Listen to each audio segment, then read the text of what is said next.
हम सारे लोग परसाई के लेखन पर लट्टू हो रहे हैं और उनकी विचारधारा के विरोध में खड़े हुए हैं। विसंगति देखिए, परसाई जी के लेखन पर लट्टू हैं, परसाई जी हमारे लिए प्रासंगिक हैं और परसाई जी की विचारधारा के खिलाफ हैं। हम उन लोगों के साथ खड़े हुए हैं जो परसाई जी की विचारधारा के खिलाफ हैं। ये हमारा चरित्र है।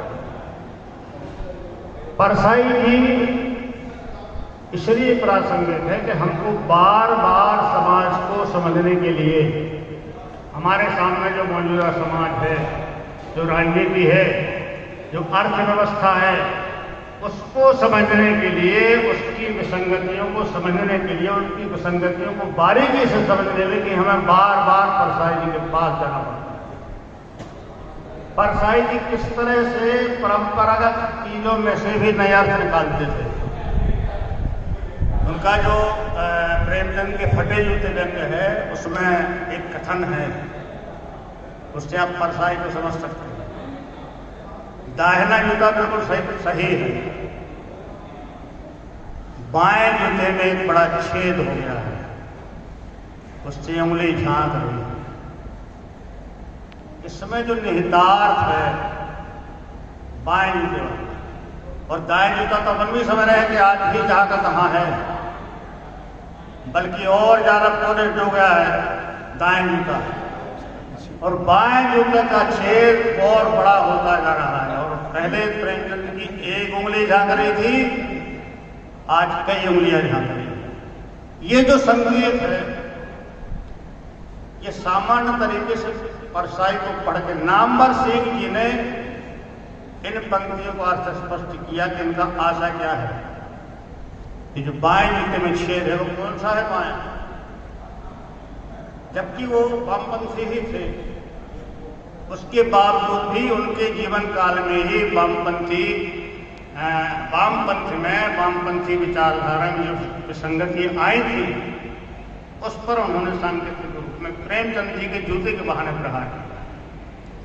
और जो उनके अंदर जो सांकेतिकता है, उसको समझने के लिए परसाई जी को आप सरसरी तौर पर नहीं पढ़ सकते, क्योंकि जब तक हम किसी लेखक को उसके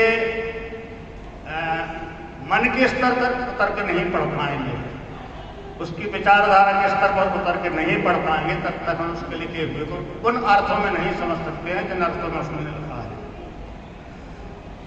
हमारे यहाँ गणेश जी रखे जाते हैं, धर्म में हमारी आस्था है, ब्राह्मणों की भी आस्था है, हरिजनों की भी आस्था है, पिछड़ों की भी आस्था है। तो सारी जातियां जो है गणेश जी की मूर्ति रखती हैं, झांकी निकलती है। झांकी निकलती है तो बड़ा संघर्ष होता है। ब्राह्मण कहते हैं हमारी झांकी पहले जाएगी, और कुछ ऐसा संयोग बना कि केलियों की झांकी आगे हो गई, तो ब्राह्मण कहते हैं केलियों के गणेश की तो ऐसी की तैसी है। अब आप यहां देखिए कि हमारा मानस जहां धार्मिक है, जातीयता के विकास, मतलब जातीयता की भावना इतनी गहरी हमारे अंदर है कि हम धर्म को पीछे छोड़ते हैं। ये परसाई है। इसीलिए परसाई प्रासंगिक है कि कोई भी समाज की विसंगति, अर्थ की विसंगति, आप श्रवण कुमार के कंधे पढ़े अपन, तो अपन को लगता है कि कितनी धर्म विरोधी बातें हैं सारी की सारी, लेकिन आप देखिए बिल्कुल पूरी तरह से खोल के रखते हैं कि अंधे जो है आंख वालों पर सवारी कर रहे हैं। इसके निहितार्थ को समझिए, क्योंकि अगर हम श्रवण कुमार की दृष्टि से सीधा सीधा अपनी भक्ति भावना से पढ़ेंगे तो हम परसाई जी को नहीं समझ सकते। तो आज जैसा समय है वो परसाई जी से भी ज्यादा जटिल समय है, तो विसंगतियां भी उतनी ही जटिल हैं। तो इनको समझने के लिए जब जब हमको जरूरत परसाई जी की जरूरत होती है, तभी कभी लगता है कि परसाई जी प्रासंगिक है। और मुझे लगता है कि आज नहीं, जब तक हम ईमानदारी से लिखने की कोशिश करते रहेंगे, तब हमको परसाई जी के पास जाना पड़ेगा। और यही परसाई जी की प्रासंगिकता है। एक और अंतिम प्रासंगिकता परसाई जी की ये भी है कि आज भी इसी नगर में हमारे आदरणीय कुंदर सिंह बरहा और रमेश सैनी जी बहुत एक लंबी परंपरा है, राजीव शुक्ल जी बैठे हुए जिन्होंने बहुत अच्छा वक्तव्य भी दिया था। तो ये जो धारा बह रही है परसाई के बाद जो उसी का दोस्तर है, तो ये भी उनकी प्रासंगिकता है। अगर जबलपुर आज भी रचना का केंद्र बना हुआ है और हम लोग आज अगर जबलपुर आ रहे हैं तो ये भी परसाई जी की प्रासंगिकता है।